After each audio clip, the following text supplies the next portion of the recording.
Hey, what's up, guys? Here on the Fire Sports Pod. I'm your host, Zach Jackson. We got a fire show for you guys today. I know we're coming a little late on this one, but we got to get it in no matter what. Don't forget that we had our YouTube show last week on Friday. Go check that out. Season 2, episode 7.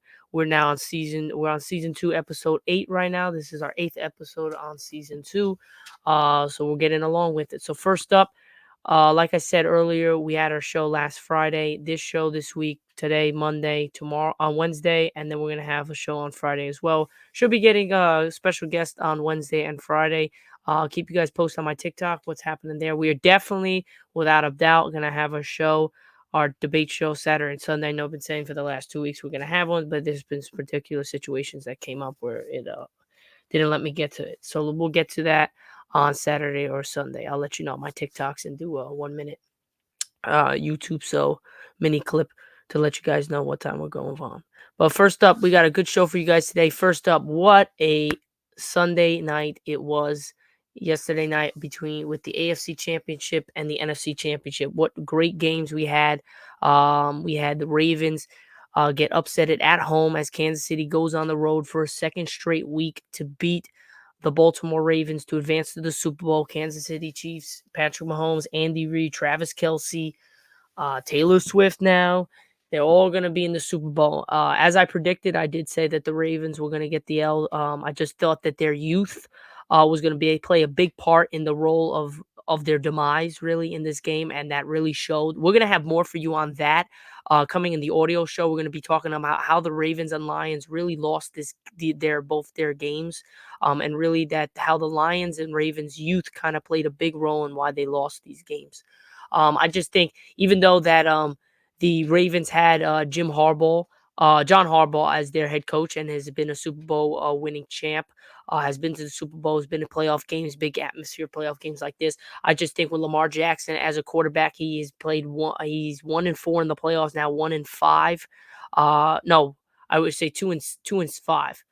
Um, no, 2-6 because he beat the Texans, and then he lost to Kansas City. So I believe that just that his youth, and especially in these big moments to advance, he had one more game to get to the Super Bowl. He had to win, and he just didn't play his best game. But it really wasn't all his fault. I mean, you had a lot of Zay Flowers basically fumbled the ball into the end zone, where Kansas City was able to recover and get the ball back. Then the previous drive after that, he threw an interception, and then Kansas City, then Baltimore got a field goal. Then they had to get the stop, and they couldn't get the stop. Where basically Kansas City ended the game with a Valdes-Scantling throw on third down and 9, and what a throw that was by Patrick Mahomes, and what a catch by Valdes-Scantling. He was the one that really cost them 2 or 3 games during the season because he couldn't catch a ball, especially against the Eagles. Buffalo was another one. So you had a lot of drops early, and they kind of like slowed it down, but it was a big scare because Kansas City could not score a fucking point in the second half. They scored 17 points in the first half. They were shut out in the second half, but luckily their defense led by Chris Jones is playing lights out. They cannot be stopped. This defense is going to give Brock Purdy and the 49ers hell next Sunday, 2 weeks from yesterday on February 11th at 6:30 p.m. Eastern Time on the Super Bowl. I do think that Patrick Mahomes, he played the better game. He had a no turnover football. Lamar Jackson had an interception and a fumble. Like I said, youth and non-experience other than OBJ and a couple guys on the defense and offensive line really haven't been in these type of games. Especially Lamar Jackson himself. He only really had a couple big games. None bigger than this, other than the Super Bowl is the biggest game, but this is the biggest game before the Super Bowl to get there. And I just didn't think that he didn't play good enough football.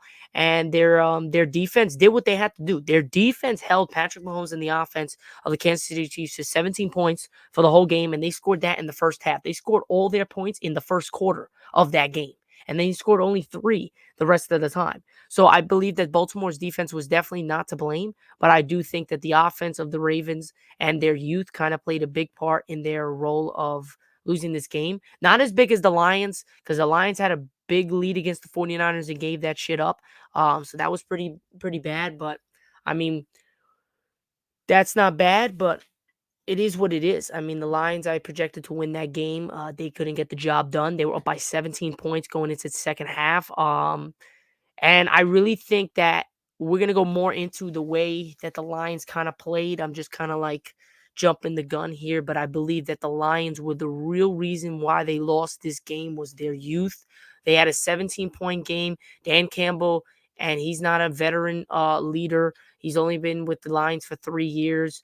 And I believe that his gamble pays off in big times when they make them, but when they don't, they left points on the board where they could have been up by 3, and then they could have been going in to win the game instead of trying to come back.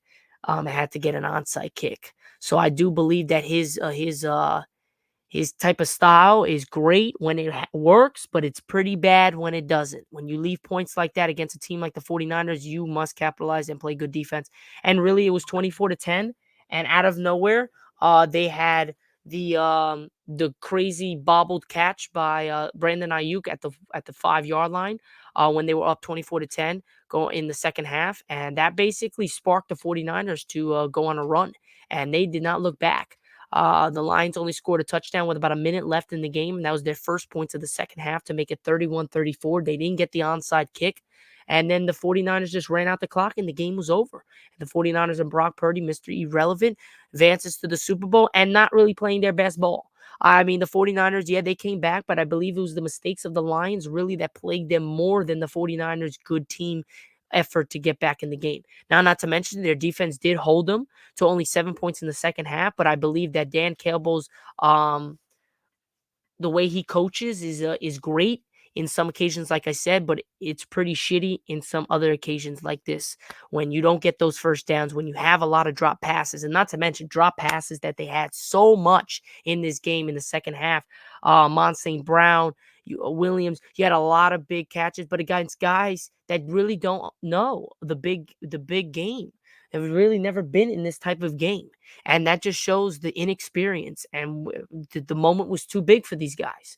I believe next year they're going to be hella good again. They're going to be great. They're going to be a force to be reckoned with because I believe that if that guy picks the ball off and Brandon Ayuk doesn't catch that ball, this game is going to be a blowout. That was in the third quarter with about 7 minutes left, and they just threw up a prayer. It was a bad ball by Purdy, and he was just lucky. That was just luck of the draw that he caught that ball. And then they were lucky that 2 passes on fourth down, one on third down and 10, and then the other 2 on fourth down where Dan Campbell went for it. And it backfired and they dropped the ball. And those were big misses and big drops.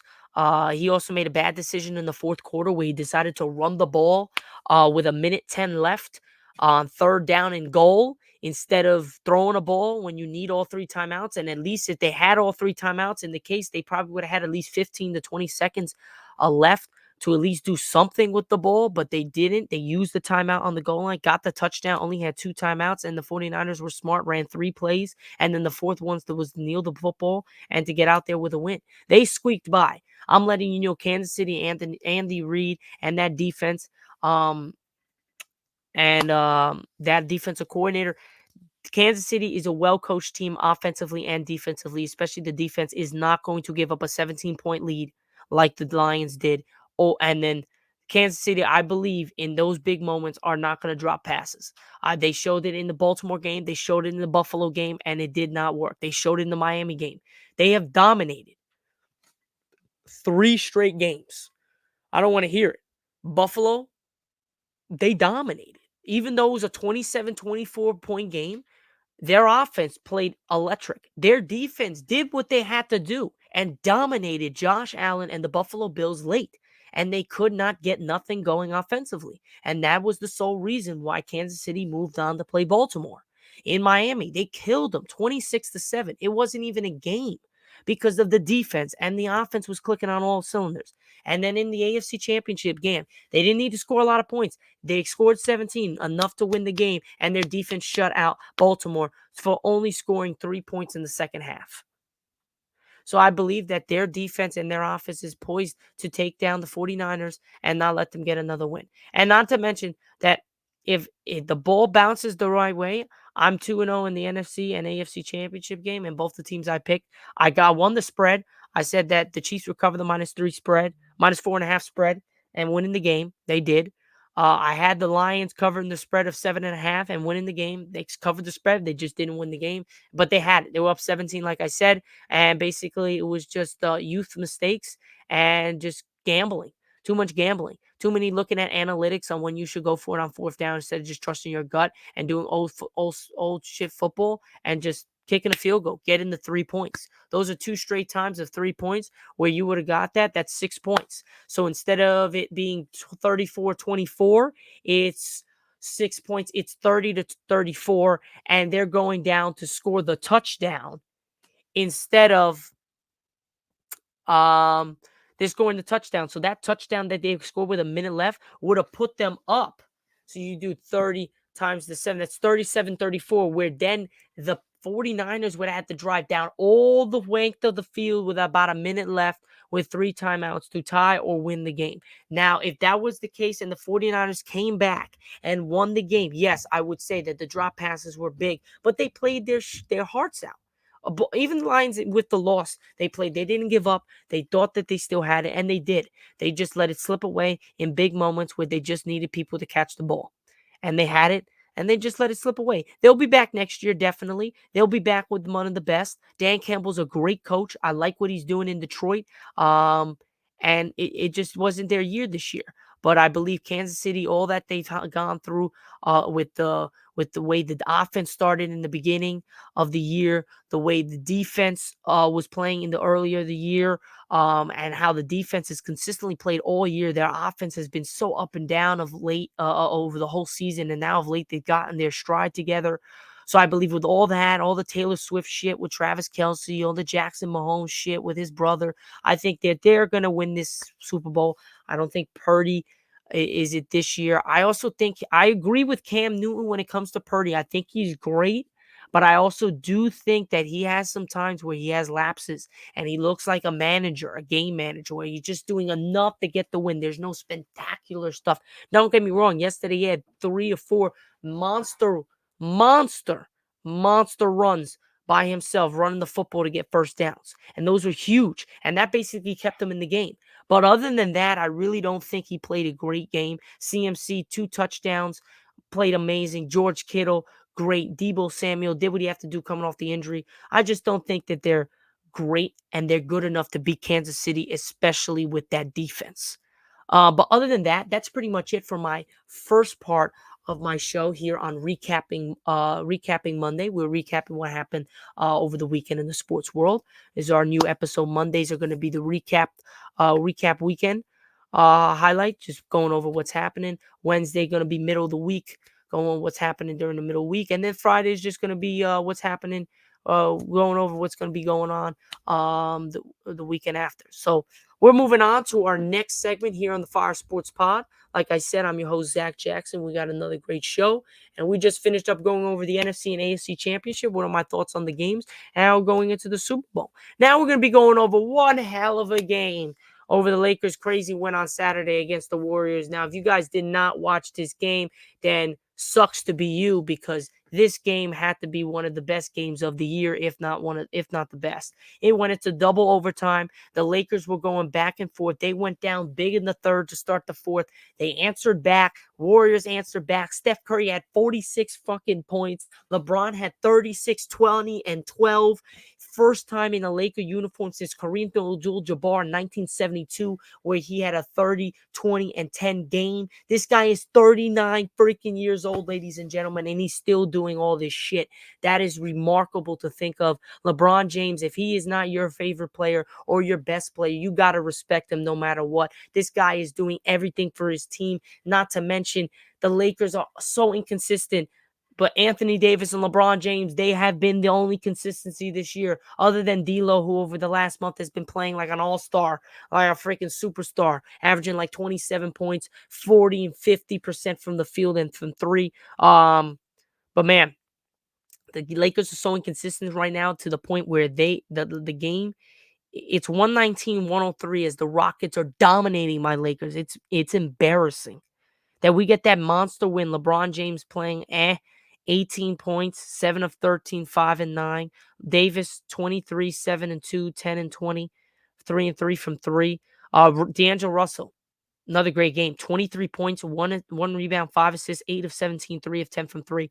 Ariachi Moore, 13. Vandal had 3 points, but he got ejected for basically shoving elbowing Brooks into the chest and then poking 2 fingers into his back of his head. They ejected him for that. So just the Lakers are just so inconsistent, man. They're trying to go 2 games above 500 to make it 25 and 23. Now they're going to go to 24 and 24. I just don't understand what this team, similar to what it was last year until we made that Rob Pelinka and Jeannie Buss did that magic and made the trade for Rhea Hachimura, D'Lo, Vando, you had you had a couple other guys that really came crazy for us that helped Reeves and everybody like that come out of nowhere. But now we just need another trade like that. We're looking into Zach LaVine, DeJounte Murray. I think Zach LaVine's a great fit for the Lakers. I think he'll be great. He's a young talent. He's fast. He's athletic. His 3-point percentage is great. He's averaging 20 points a game this year. He's over the 40 mark on his 3-point percentage. He's playing great. That will give us size, strength, agility, shooting.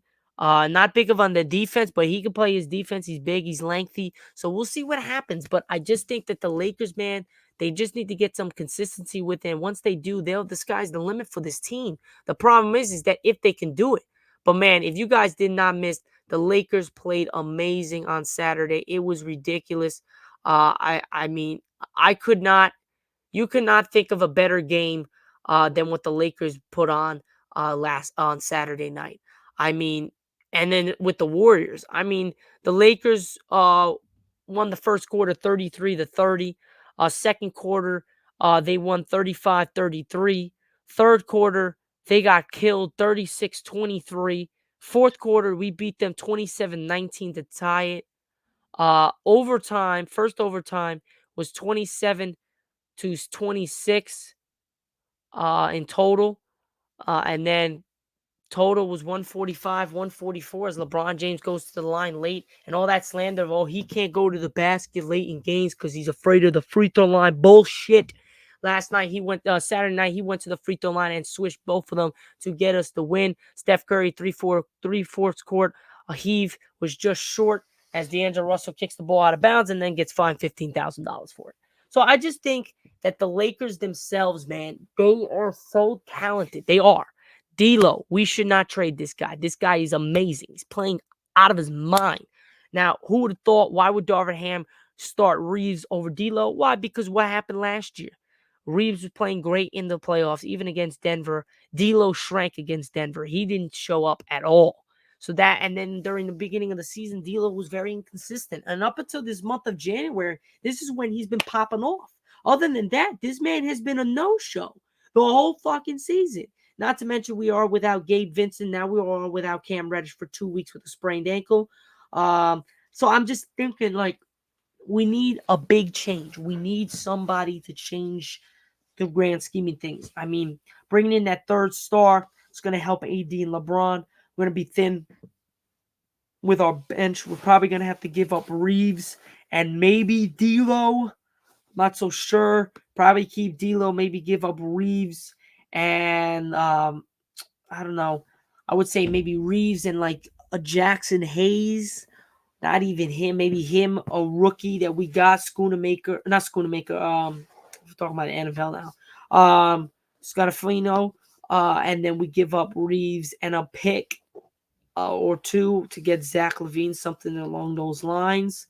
But you never know. We will see what happens in the near future, but I do believe the Lakers need to make a change, especially since we're getting massively destroyed by the fucking Rockets right after this big monster win against the Warriors in the Chase Center on Saturday night to beat them in double overtime, 145-144, as LeBron James had a career night of 36, 20, and 12. First time since 1972, which was Kareem Abdul-Jabbar. Steph Curry had 46 points. Anthony Davis was a monster as well. He had a pretty good game. But if you look at the stats here for this game, I mean, I can let you know what the stats are.